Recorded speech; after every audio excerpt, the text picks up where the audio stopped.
जय उत्तराखंड। वैष्णव माउंटेन में आपका हार्दिक स्वागत है। देख रहे पहाड़ों की खबर, सुदूर खबर, आपका अपना चैनल वैष्णव माउंटेन आज आपके लिए दादा परदादा की जमीनों को बचाने की एक मुहिम की। जैसे कि आप जानते हैं कि वैष्णव माउंटेन चकबंदी से निकला हुआ चैनल है, जो चकबंदी की आवाज को हमेशा बुलंद करने के लिए और जन जन तक पहुंचाने के लिए अपनी दादा परदादा की जमीनों को, गोल खाते से अपनी जमीनों को, माफिया से बचाने के लिए अपनी जमीन को हमेशा अपनी मुहिम में लगा रहा है। लेकिन अब आप देख सकते हैं कि पहाड़ में कई जगह भूमाफिया धड़ल्ले से जमीनों को बेच रहा है। अब हो क्या रहा है और कैसे हो रहा है, इस चीज़ के लिए आप चौकन्ने रहें। आप यह जरूर कहते हैं कि अपनी ज़मीनों को बचाएं, किसी बाहर को वार ना बेचिए, परंतु हो क्या रहा है आप इस खबर को देखें और किरण तिवारी जी और अन्य लोगों की जो बात है, जिनकी ज़मीनें औने पौने दाम में बिक गई या जिनकी ज़मीन धोखे से बेची गई, आप एक बार मनन करें और आए इस मुहिम में शामिल हों। आज जो ये आप ने जो चकबंदी की मुहिम चलाई थी और काफ़ी सालों के बाद 2020 में जब नियमावली बनी, उसके बाद कोर्ट में गए, कोर्ट के बाद आप ये क्या आप आज जो लिखवा रहे लोगों से क्या करना है इसका? एक्चुअली देखिए, कोर्ट में जाने के बाद हमको हमारी नियमावली के साथ चकबंदी एक्ट लागू हो गया 2020 में उत्तराखंड में। इसके लिए राजस्व डिपार्टमेंट को इन्होंने ड्यूटी दे दी कि भाई आप ही जो है इसको काम को, चकबंदी के काम को करोगे। इसके बावजूद हमारे खेत आज की तारीख में गोल खातों से फ्री करके इंडिविजुअल को चेक में ना दे करके उनको बिकवा दिया जा रहा है। और बिकवाते ये हाल हो गया है कि अब लोग परेशान होकर के, जो जागरूक लोग हैं, वे अपने खेतों को वापस पाने के लिए उल्टा कोर्ट में जा रहे हैं कि साहब हमारा खेत वापस दिलवाओ हमको, जैसे भी, क्योंकि वो खेत हमारा था। आपने उसका सह खातेदार का हक दिखा करके उसको ऐसे ही बिकवा दिया, जबकि हम उसको मांग रहे हैं अपनी खेती करने के लिए, तब आप कह रहे हो कि तुम्हारा सह खातेदार मान नहीं रहा है। ये बात क्लियर होनी चाहिए कि जब हम कहते हैं कि हमारा खेत हमको व्यक्तिगत के लिए दीजिए खेती करने के लिए, तब कहते हो आपका सह खातेदार नहीं मान रहा है। और वह जब आपको बिकवाना है बाहर वालों को, तो आप बिना हमसे पूछे उससे बिकवा दे रहे हो और लोग वो खेत वापस पाने के लिए कोर्ट में गए। ये मैं आपको बता ही रहा हूँ। तो यहाँ पर हमारा कहना है कि गवर्नमेंट चकबंदी करने तक करती है, करे। हम तो अपने खेत दे रखे हैं, हमने गाँव के गाँव दे रखे हैं, करने तक हमारे खेतों को व्यक्तिगत करा दो। ये हमारी पहली मुहिम है और जिसके लिए हम आज ये एप्लीकेशन लेकर के लोगों से लिखवा रहे हैं। और ये एप्लीकेशन हमारी करीब लगभग 100 तो हमारी तहसीलों में जा चुकी हैं उत्तराखंड की। और उनमें से तहसीलों में से कई जगह जब खलबली मची है, तो इन्होंने अभी अल्मोड़ा ज़िले में ये कह दिया है कि स्वैच्छिक चकबंदी का जो लोग प्रस्ताव देंगे उनकी हम चकबंदी कराएंगे। तो बहुत लोगों ने अपने प्रस्ताव भी दे रहे हैं। उसमें हमारा वो पुराना प्रस्ताव भी गया हुआ है, जो आप जानते ही हैं, ग्राम सभा झलोड़ी का जो प्रस्ताव था, इवन कारचुली का प्रस्ताव था, वो प्रस्ताव भी हमने दोबारा भेज दिया इनको कि लीजिए, आप प्रस्ताव मांगते हो तो ये प्रस्ताव पुराना प्रस्ताव है, आप इसको ओके करिए, गांव आकर के मीटिंग कराइए, वो कराइए और फटाफट जो है चकबंदी करा दीजिए। और नहीं तो हमारे खेत को व्यक्तिगत कराइए। ये हम आज जो है एप्लीकेशन ले करके हम ये आपके जंतर मंतर पर आए हुए हैं। जंतर मंतर पर ये हमारे एकता मंच वालों का प्रोग्राम चल रहा है फिर से शेड्यूल को लागू कराने के लिए। तो उसमें हमारा पूरा सहयोग है। भू कानून वालों के लिए हमारा पूरा सहयोग है। मूल निवास जो मांग रहे हैं उनके लिए हमारा पूरा सहयोग है। लेकिन साथ साथ अपनी ज़मीन भी बचाओ, वरना जब तक ये कानून आएंगे तब तक आपका खेत रहेगा क्या? जो हाल चल रहे हैं, जिस तरह से ये बिकवा रहे हैं, इसलिए अपने खेतों को व्यक्तिगत कराओ, ये मेरा कहना है। बड़ी चीज़ कि जैसे आप अल्मोड़ा से हैं, रानीखेत झलोड़ी वगैरह की बात हम कहें, तो आप काफ़ी टाइम से आप लोगों ने एक मुहिम चला रखी है, लोगों को शायद अवेयरनेस है। लेकिन हम पौड़ी की बात करें या हम चमोली की बात करें, यहाँ पे लोगों को पता नहीं है। यहाँ पे जो बड़े अधिकारियों से भी बात होती है, वो कहते हैं चकबंदी कहाँ हो पाएगी। कारण क्या है कि चकबंदी बहुत ज़रूरी है और गोल खातों से निकालने की ये चीज़ें डिफरेंस कर दीजिए हमें। नहीं, ये चीज़ इसलिए देखिए उनको समझना होगा, वे जानबूझ करके इस चीज़ को समझ रहे हैं बवाल, और बवाल के चलते हमारी ज़मीन जो है बिक करके हम यहाँ के जो है वो मूल निवासी पलायन के लिए मजबूर हो रहे हैं। तो ये चीज़ हमारे लोगों को समझना होगा कि आपकी पहचान, आपकी आइडेंटिटी आपके खेत पर है, और वह खेत अभी भी आपके पास है, लेकिन वह खेत कहाँ पर है बच्चों को पता नहीं है। तो ये वॉलंटियरली हमें आगे आना होगा, अपने खेत को आइडेंटिफाई करवाने के लिए गवर्नमेंट से कहना पड़ेगा कि मीटिंग कराओ गांव में। अभी बूढ़े बुजुर्ग लोग हैं, पुराने हलिया हल बैल लोग जिन्होंने खेती वहाँ पर आबाद कर रखी थी, वे अभी मौजूद हैं हमारे बीच में। अगर हम कोई बात कहते हैं तो वो हमको सब बताएंगे। सरकार भले ही वहाँ पर लाए ना नियम, एक मीटिंग कॉल करे, गांव के अंदर में पता चल जाएगा कौन खेत किसका है। लेकिन जब आपको खेत बिकवाना होता है तो उसमें आप कैसे पता करते हो?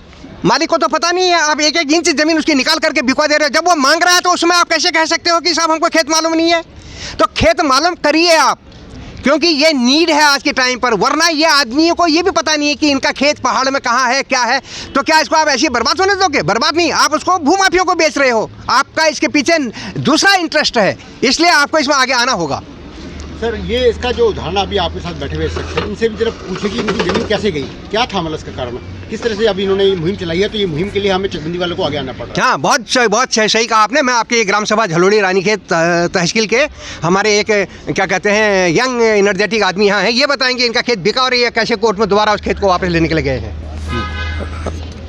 मैं ग्राम झलोड़ी का निवासी हूँ, डॉक्टर भुवनचंद तिवारी, दिल्ली में रहता हूँ। तो मुझे पता लगा कि गांव में मेरी 2 खेत सह खातेदारों को दिखा के पटवारी, ग्राम प्रधान और गांव के जो भी उधर कुछ भूमाफिया लोग वहाँ पनप गए हैं, उन लोगों ने मिली भगत से बेच दिया। तो जब मुझे पता लगा तो मैंने तहसील से उस रजिस्ट्री को निकलवाया। इन्होंने चुपचाप उसकी जो है दाखिल खारिज भी करवा ली, सब ने मिली भगत से। जब रजिस्ट्री मैंने निकलवाई तो हमने पता किया तो जिस व्यक्ति ने वो खेत बेचा था वो उस गांव का निवासी भी नहीं है, और वो कुछ लोगों ने मिलजुल के उसको कुछ बहला फुसला कर या कोई लालच देकर उससे कहा कि ये खेत आपके नाम आ रहा है तो आप इसकी रजिस्ट्री कर दीजिए। लोगों ने लालच में कर दिया। जब हमें पता लगा तो मैंने फिर उनके खिलाफ़ जो है मुख्यमंत्री पोर्टल पर भी शिकायत की, वहाँ पर थानाध्यक्ष को भी शिकायत की, तहसीलदार, जिलाधिकारी सबको शिकायत की। जब कहीं से मेरी समस्या का समाधान नहीं हुआ तो मैंने फिर जो है कोर्ट में केस डाला। तो मेरा जो है रानीखेत जिला न्यायालय में, अल्मोड़ा जिला न्यायालय में जो है मुकदमा चल रहा है, और जिसमें अभी जो है मेरे बयान दर्ज हो गए हैं, जिसमें जो ख़रीदने वाला जो क्रेता है वो दिल्ली का है और वो नहीं आ रहा है, उसकी तरफ से एक्स पार्टी डिसीजन हो गया है। लेकिन जो बेचने वाला है अब वो उसी रानीखेत में रहता है। अब देखते हैं आगे उस केस में क्या होता है। आपको ये पता था कि मेरी ज़मीन है, दाखिल खारा मेरे नाम है, दादा प्रधान के नाम पे गोल खातों में ज़मीन है, इसका क्या आपको खमियाजा भुगतना पड़ा कि मतलब कि सह खातेदार बेच जाते हैं? सर, खामियाजा इसलिए भुगतना पड़ा कि वहाँ पर सारी ज़मीनें गोल खातों में हैं। लोगों को पता ही नहीं है इस चीज़ का जो है। जैसे हम सोचते हैं कि ज़मीन मेरी है, लेकिन अगर आप उसको खतौनी निकालते हैं तो उसमें देखें 20, 25, 50, 60 तक उसमें सह खातेदार हैं। तो इसलिए जो है वहाँ के जो भूमाफिया लोग हैं ये काम सारा वो कर रहे हैं। वो वहाँ उन्होंने सब खाता खतौनी निकाल रखी है, सबका रिकॉर्ड निकाल रखा है। हमको जानकारी नहीं कि हमारे खेत कहाँ कहाँ हैं, लेकिन वहाँ के जो दलाल हैं, भूमाफिया हैं, उनको एक एक व्यक्ति के बारे में जानकारी है कि इनका खेत कौन सा है, कहाँ है, उसमें कौन सा खातेदार है। उसको जो कमज़ोर सा होता है, जो साइन कर देता है, लालची होता है, जिसको पैसे की आवश्यकता होती है, थोड़ा सा लालच देकर उसके द्वारा वो ज़मीन को दूसरे के नाम रजिस्ट्री करवा देते हैं। कहने का मतलब ये है कि हम इस गलती में ना रहें कि खेत मेरे हैं और ये कहीं जाने वाले नहीं है। हाँ, हम बिल्कुल एक मुहिम आज हम लोग यहाँ ये जो चकबंदी मुहिम है या ये भू कानून का है या जो मूल निवास कानून है, ये सब इनका एक ही उद्देश्य है कि पहले वहाँ पर पहाड़ में लोगों के खेत बचे रहें। जब खेत ही नहीं बचेंगे तो किसी आंदोलन का कोई मतलब नहीं रह जाएगा। बाहर के लोग आकर वहाँ पर बड़े बड़े कॉटेज बना रहे हैं, बड़े बड़े मकान बना रहे हैं। गाँव के लोग एक किस्म से बाहर होते जा रहे हैं वहाँ से। बिल्कुल गाँव के निकटवर्ती जो ज़मीन हम जहाँ पर साग सब्जी लगाते थे, अपना घर की खेती बाड़ी करते थे, वो खेत तक लोगों ने बेच दिए हैं। इसी उसमें कि बहुत से लोग गांव से पलायन कर चुके थे, बाहर चले गए थे नौकरी रोज़गार आदि के लिए, दिल्ली आ गए, मुंबई आ गए, लखनऊ आ गए या बड़े शहरों में चले गए, और बहुत लंबे समय तक वो बाहर ही रहे तो उनका गांव से संपर्क कम रहा। तो लोगों ने ये देखा कि ये लोग तो यहाँ आते नहीं हैं, देख नहीं रहे, तो इनकी ज़मीनों को दूसरे सहखातेदारों के माध्यम से बिकवा दिया जाए।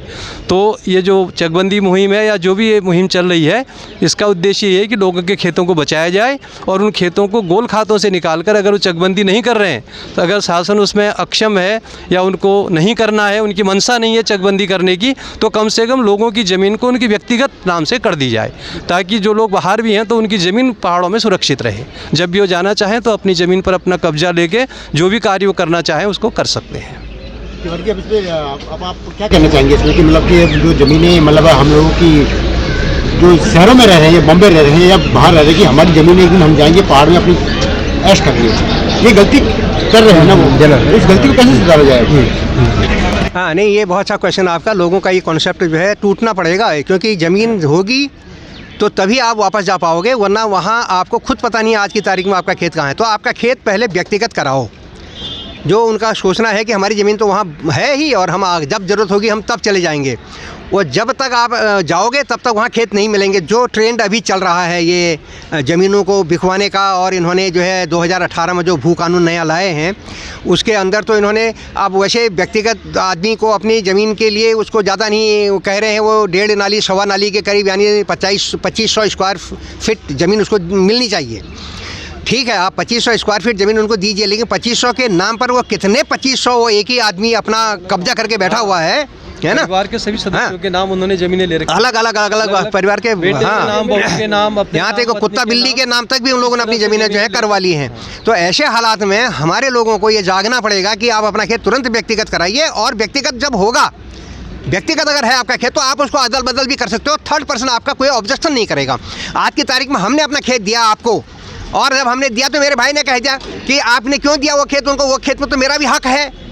अच्छा, वो कहे या ना कहे, उसे कहलवा दिया जा रहा है। देखिए आप इस टेक्निक को समझिए कि वो खेत आपके पास तक जाए। आपने भी मुझे अपना खेत दिया, मेरे और आपकी अंडरस्टैंडिंग है, लेकिन आपका भाई कहता है कि वो खेत में तो मेरा भी हक है। कैसे? गोल खाते की वजह से। तो पहले खेत फ्री हो, खेत फ्री होगा तो आप मुझे देने में कोई हिचक नहीं होगी, कोई आपको ऑब्जेक्शन नहीं ठोक सकता। मैं भी अपना खेत आपको जिसको चाहूँगा उसको दे सकूँगा कल। तो हम अपने अंडरस्टैंडिंग में चकबंदी कर सकते हैं। उस दिन सरकार चाहे ठप्पा मार दे हमारे खेतों पर विदाउट पेइंग एनी फीस। ये भी है, चकबंदी एक्ट के पीछे हम 20 साल लगे हैं। 1996-97 में चकबंदी एक्ट बनाने के लिए पहली समिति बनी उत्तर प्रदेश के टाइम की। उत्तराखंड अलग हुआ 2000 में। 2014 तक इन्होंने उसकी समिति बना रहे और कमेटी बना रहे, चकबंदी एक्ट बना रहे बोलते रहे ये। और चकबंदी एक्ट फाइनली 2016 में जब हम लोगों ने 8 बिंदु की नियमावली देकर के अपना गांव दे दिया कि ऐसे चकबंदी यहाँ कर दो, तुम्हारा एक्ट जब बनेगा तब बनेगा, तो इन्होंने एक्ट पास किया। एक्ट पास तो किया लेकिन लागू नहीं किया। उल्टा 18 में इन्होंने अपना जो है वो भू कानून लागू कर दिया बाहर वालों को ज़मीन देने के लिए। और जब 20 में हम कोर्ट में गए तो जाकर के इन्होंने नोटिस दिया तो इन्होंने जाकर के ये नियमावली बना करके ये एक्ट को लागू किया है 2020 में। और करने के बावजूद भी उसको आज भी इम्प्लीमेंट नहीं कर रहे हो आप। तो यहाँ पर हमारा बिल्कुल स्पष्ट कहना लोगों से कि अगर हमारा खेत व्यक्तिगत होगा तो हम आपस में भी चकबंदी करके फ्री ऑफ कॉस्ट। चकबंदी एक्ट का मतलब ये है कि इसमें फ्री में लोगों को ये सुविधा है कि बिना रजिस्ट्री फीस दिए आप ज़मीन उधर दे सकते हो। जिसकी जितनी ज़मीन है वो एक्स्ट्रा एक्वायर कर सकता है। तो ये सुविधा हम खुद करेंगे अपनी, तभी ये लोग हमको हेल्प करेंगे तो करेंगे एडमिनिस्ट्रेशन, अदरवाइज एडमिनिस्ट्रेशन भी हेल्प करने को हमें तैयार नहीं है। ये फॉर्म सर आप दिखाएंगे सर किस तरह से आप कर रहे हैं? जी बिल्कुल। ये फॉर्म हमारे पास में आप इसको देख सकते हैं। इसको आप दिखा दीजिए प्लीज़, है ना। तो इसमें हमने ये दे रखा है, तहसील का नाम दे रखा है ऊपर में। ये अपनी तहसील को डालेंगे और इसमें अपना डिस्ट्रिक्ट और ये सब लिख करके उसके बाद में इसमें हमने पूरी कहानी लिख रखी है। और नीचे में वो अपना यहाँ पर जो है क्या कहते हैं अपने गांव का आता पता देगा, और यहाँ पर वो वर्तमान पता देगा। दिल्ली, मुंबई, कलकत्ता, मद्रास जहाँ भी वो आदमी है वो वहाँ से अपना आता पता ये भी देगा। और ये एप्लीकेशन हमारी लगभग 100 जा चुकी हैं अभी तहसीलों में, विभिन्न तहसीलों में जा चुकी। हाँ, विभिन्न तहसीलों में जा चुकी हैं। और तहसीलों में जाने के कारण सरकार ने अभी ये सोचा कि भाई तब तो ये तो करना पड़ेगा। तो अल्मोड़ा ज़िले में स्वैच्छिक चकबंदी के लिए शासनादेश हो गए हैं। संरक्षण अधिकारी ने जो है भूमि संरक्षण अधिकारी ने एक विज्ञप्ति जारी की है और कि आप जो है जो लोग आप स्वैच्छिक चकबंदी करना चाहते हो अपना प्रस्ताव हमारे पास भेजो। तो जब ऐसा जब बोला है तो हमने अपना वो वाला प्रस्ताव जो 2017 में गवर्नमेंट को दिया था तो उन्होंने कहा साहब एक्ट नहीं है। फिर हमने 20 में दिया, जब एक्ट हो गया तब इन्होंने कहा तुम्हारा भाई विरोध करता है।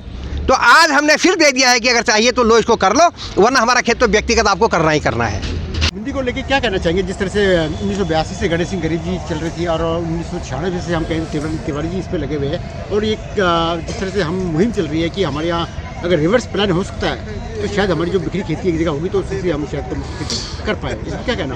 देखो, जो चकबंदी का जो मुद्दा है ना, ये ज़मीन से जुड़ा हुआ मुद्दा है, चाहे वो प्लेन का मुद्दा हो ज़मीन का या हिल्स का मुद्दा हो।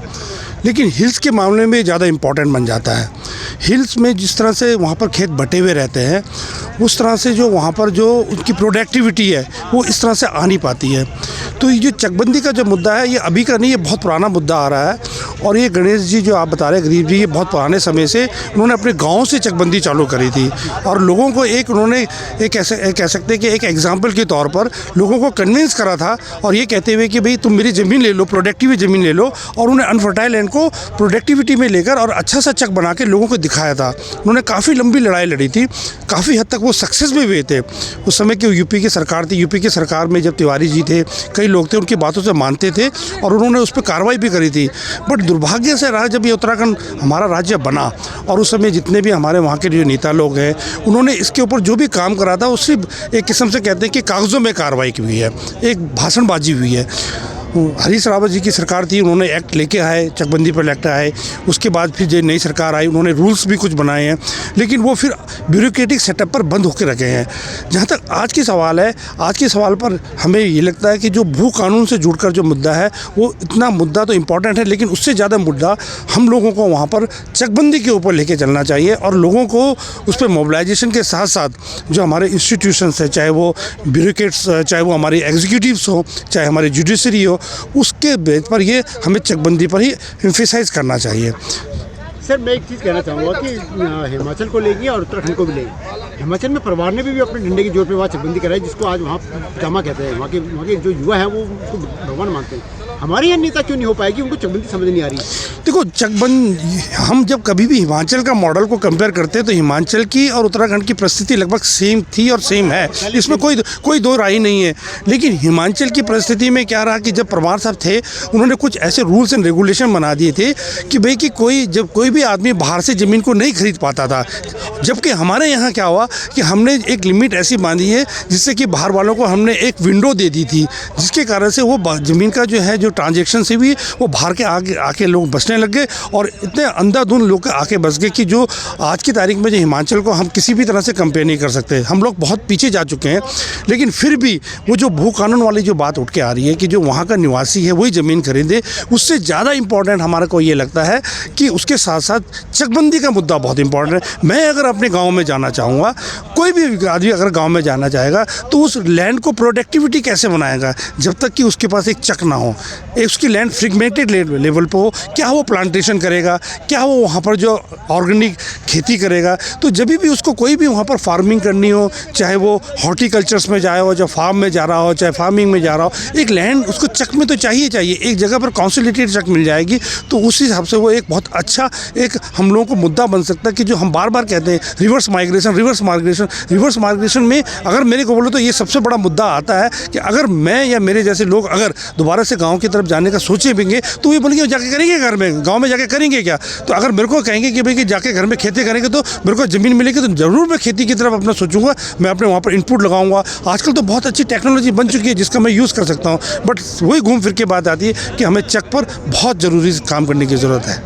जय उत्तराखंड पहाड़ से जुड़ी खबरों को वॉइस ऑफ माउंटेन्स आपके लिए लगातार ला रहा है।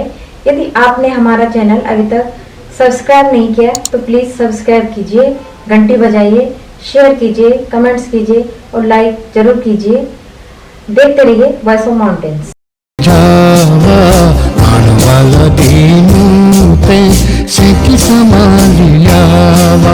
ए जावा